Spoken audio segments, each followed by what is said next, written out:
नमस्कार, मैं हूँ हसीना जॉली प्रसाद। आपका स्वागत करती हूँ हिंदी समाचार में।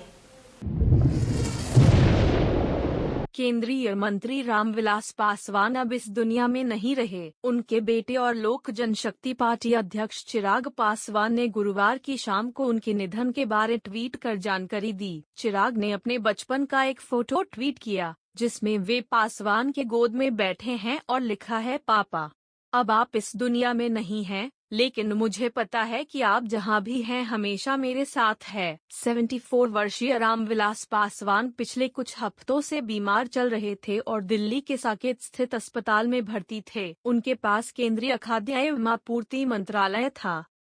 रामविलास पासवान पिछले 5 दशक से भी ज्यादा वक्त से राजनीतिक में सक्रिय थे और देश के सबसे बड़े दलित नेताओं में उनकी पहचान होती थी। गौरतलब है कि पिछले कुछ समय से बिहार चुनावों को लेकर अहम फैसले रामविलास पासवान की अस्वस्थता के चलते खुद चिराग ही ले रहे थे। हाल ही में चिराग ने ही लोक जनशक्ति पार्टी संसदीय बोर्ड की बैठक में यह फैसला लिया कि पार्टी बिहार में इंडिया के साथ जाने की बजाय अकेली चुनाव लड़ेगी।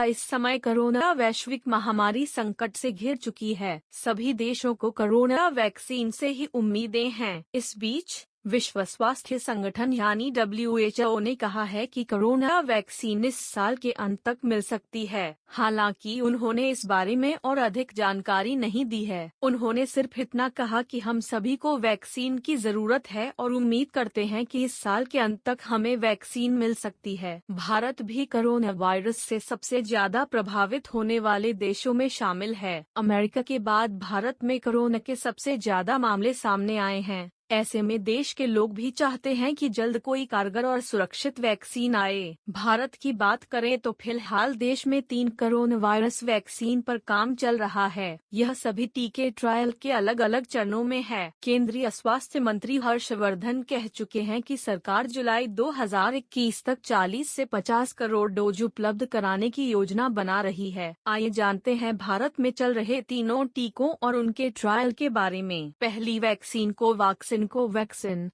भारत की पहली स्वदेशी कोरोना वैक्सीन है। इस वैक्सीन को भारतीय चिकित्सा अनुसंधान परिषद ICMR और भारत बायोटेक कंपनी विकसित कर रही है। यह एक इनएक्टिवेटेड वायरस वैक्सीन है। इस वैक्सीन का ट्रायल दूसरे चरण से गुजर रहा है। खबरों के मुताबिक वैक्सीन की कीमत काफी कम रखी जाएगी।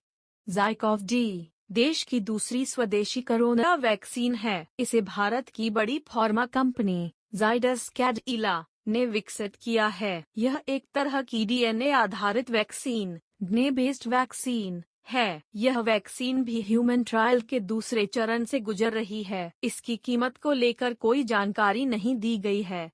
कोविशील्ड भारत में ट्रायल में शामिल तीसरी वैक्सीन है। इसे ब्रिटेन की ऑक्सफोर्ड यूनिवर्सिटी और फार्मा कंपनी एस्ट्राजेनेका ने तैयार किया है। यह non replicating viral vector vaccine है। भारत में एस्ट्राजेनेका से करार के तहत पुणे की कंपनी सीरम इंडिया इंस्टीट्यूट से तैयार कर रही है। देश में यह वैक्सीन फिलहाल दूसरे चरण के ह्यूमन ट्रायल से गुजर रही है। तो इस लिहाज से दुनिया में कोरोना महामारी संकट से बचने के लिए वैक्सीन के आने की उम्मीदों पर सबकी निगाहें टिकी हुई हैं, क्योंकि कोरोना वैक्सीन से ही हम मानवता पर गहराते इस बड़े संकट के खिलाफ जंग जीत सकते हैं। वैक्सीन भारत में क्लिनिकल ट्रायल की स्टेज में है। इसमें कैडिला, भारत बायोटेक और सीरम 3 कंपनियों के वैक्सीन के ट्रायल में है। पहला कैडिला का फेज़ 1 कंप्लीट हो गया है। फेज़ 2 का रिक्रूटमेंट कंप्लीट हो गया है। मगर कैडिला का ट्रायल में 3 डोज लगते हैं 28 दिन के अपार्ट, तो उनके 3 डोज बाकी हैं। भारत बायोटेक में फेज़ 1 कंप्लीट हो गया है, उसके रिजल्ट्स एनालाइज हो रहे हैं। फेज़ 2 का रिक्रूटमेंट कंप्लीट हो गया है और उनकी 2nd डोज लगना बाकी है।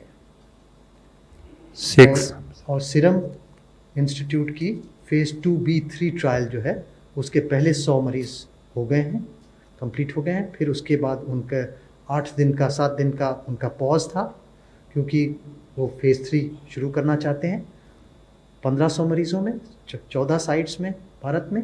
वो अब शुरू हो जाएगा जैसे ही क्लियरेंस आ जाएगा। Drugs controller general of India ने भारत में रूस की कोरोना वैक्सीन स्पुतनिक 5 के बड़े पैमाने पर क्लिनिकल ट्रायल करने के प्रस्ताव को अस्वीकार कर दिया है। भारतीय pharma company doctor Reddy laboratories LTD ने स्पुतनिक 5 वैक्सीन के तीसरे चरण के ट्रायल के लिए इजाजत मांगी थी। डीसीजीआई ने डॉक्टर रेड्डीज से पहले छोटे स्तर पर वैक्सीन का ट्रायल करने के लिए कहा है। बता दें कि रूस ने हाल ही में कोरोना वायरस की पहली प्रभावी वैक्सीन स्पुतनिक 5 बनाने का दावा किया था, जिसके बाद भारतीय कंपनी डॉक्टर रेड्डीज ने वैक्सीन के क्लिनिकल ट्रायल के साथ साथ उसके वितरण के लिए भी रूसी प्रत्यक्ष निवेश कोष RDIF के साथ हाथ समझौता किया है। रूस की सरकार ने सितंबर की शुरुआत में स्पुतनिक 5 वैक्सीन की पहली खेप आम लोगों के लिए जारी कर दी थी। केंद्रीय औषधि मानक नियंत्रण संगठन CDSCO की एक विशेषज्ञ पैनल ने की सिफारिशों में कहा गया है कि शुरुआती ट्रायल में इसकी सुरक्षा और इम्यूनोजेनेसिटी को लेकर बहुत कम डेटा मिला है और इसमें भारतीय प्रतिभागियों पर कोई इनपुट भी उपलब्ध नहीं है। वैश्विक स्तर पर भी रूस की वैक्सीन की सुरक्षा को लेकर चिंता जताई गई है, क्योंकि इसे कुछ समय में ही रोल आउट कर दिया गया था। भारत का यह कदम पूर्ण परीक्षण से पहले ही टीके को रोल आउट करने की रूस की योजना के लिए एक झटका माना जा रहा है। भारत में इस समय 3 वैक्सीन का ट्रायल चल रहा है। पुणे स्थित serum institute of India Oxford के साथ मिलकर वैक्सीन पर काम कर रहा है। दूसरी वैक्सीन ICMR के सहयोग से भारत बायोटेक बना रहा है और तीसरे वैक्सीन पर जार्ज ह्यूमन ट्रायल कर रहा है। अमेरिका की स्पेस एजेंसी नासा ने ऐलान किया है कि एक एस्ट्रॉयड जल्द ही हमारी धरती के करीब से गुजरेगा। 500 मीटर चौड़ाई का यह एस्ट्रॉयड धरती और चांद के बीच की दूरी की 11 गुना ज्यादा दूरी से गुजरेगा। इसका मतलब है कि इससे धरती को कोई खतरा नहीं है। हालांकि यही एस्ट्रॉयड भविष्य में धरती के करीब आ सकता है। एस्ट्रॉयड 2000 WO107 धरती के करीब से 29 नवंबर को निकलेगा। इसे टेलीस्कोप से देखा भी जा सकता है। हालांकि इसकी स्पीड बहुत तेज है और अभी तक के अनुमान के मुताबिक यह 90,252 किलोमीटर प्रति घंटा की रफ्तार से गुजरेगा, यानी पलक झपकते ही गायब भी हो सकता है। इस एस्ट्रॉयड में वैज्ञानिकों की खास दिलचस्पी इसके विशाल आकार की वजह से है। इसे आटन टाइप एस्ट्रॉयड माना गया है, यानी इसकी कक्षा धरती की जैसी है। आने वाले वक्त में यह धरती के और करीब आ भी सकता है। यह सूरज का एक चक्कर 318 दिन में पूरा करता है। कोरोना महामारी के बीच आम आदमी की मुश्किलें रोजाना बढ़ती जा रही है। बीते कुछ दिनों में आलू के दाम बढ़कर 50 रुपए के पार पहुंच गए हैं। कारोबारियों का कहना है कि मंडी में 30 रुपए किलो मिलने वाले आलू की कीमत अभी 50 से 55 रुपए तक पहुंच गई है।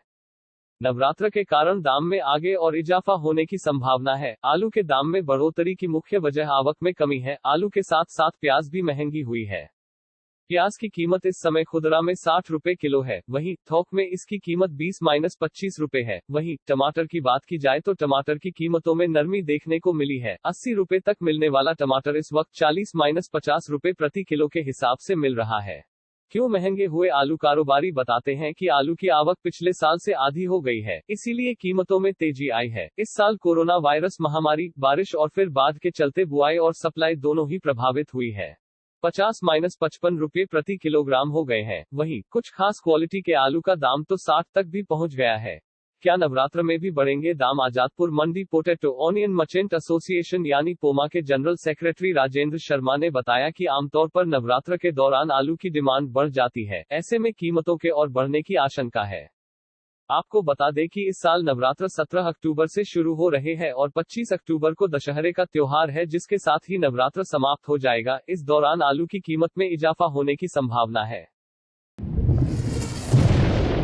कोरोना वायरस महामारी तथा इसकी रोकथाम के लिए लगाए गए लंबे लॉकडाउन के चलते चालू वित्त वर्ष में भारत के सकल घरेलू उत्पाद GDP में 9.6% की गिरावट आ सकती है। विश्व बैंक ने बृहस्पतिवार को यह अनुमान जाहिर किया। विश्व बैंक ने कहा कि भारत की आर्थिक स्थिति इससे पहले के किसी भी समय की तुलना में काफी खराब है। उसने कहा कि कोरोना वायरस महामारी के कारण कंपनियों व लोगों को आर्थिक झटके लगे हैं। इसके साथ ही महामारी के प्रसार को थामने के लिए देश भर में लगाए गए लॉकडाउन का भी प्रतिकूल असर पड़ा है। विश्व बैंक ने अंतर्राष्ट्रीय मुद्रा कोष IMF के साथ सालाना बैठक से पहले जारी हालिया दक्षिण एशिया आर्थिक केंद्र बिंदु रिपोर्ट में यह अनुमान लगाया है। रिपोर्ट में विश्व बैंक ने दक्षिण एशिया क्षेत्र में 2020 में 7.7% की आर्थिक गिरावट आने की आशंका जाहिर की है। इस क्षेत्र में पिछले 5 साल के दौरान सालाना 6% के आसपास की वृद्धि देखी गई है। ताजा ताजी रिपोर्ट में कहा गया, मार्च 2020 में शुरू हुए चालू वित्त वर्ष में भारत की जीडीपी में 9.6% की गिरावट आने का अनुमान है। हालांकि रिपोर्ट में यह भी कहा गया कि 2021 में आर्थिक वृद्धि दर वापसी कर सकती है और 4.5% रह सकती है। विश्व बैंक ने कहा कि आबादी में वृद्धि के हिसाब से देखें तो प्रति व्यक्ति आय 2019 के अनुमान से 6% नीचे रह सकती है। इससे संकेत मिलता है कि 2021 में आर्थिक वृद्धि दर भले ही सकारात्मक हो जाए, लेकिन उससे चालू वित्त वर्ष में हुए नुकसान की भरपाई नहीं हो सकेगी।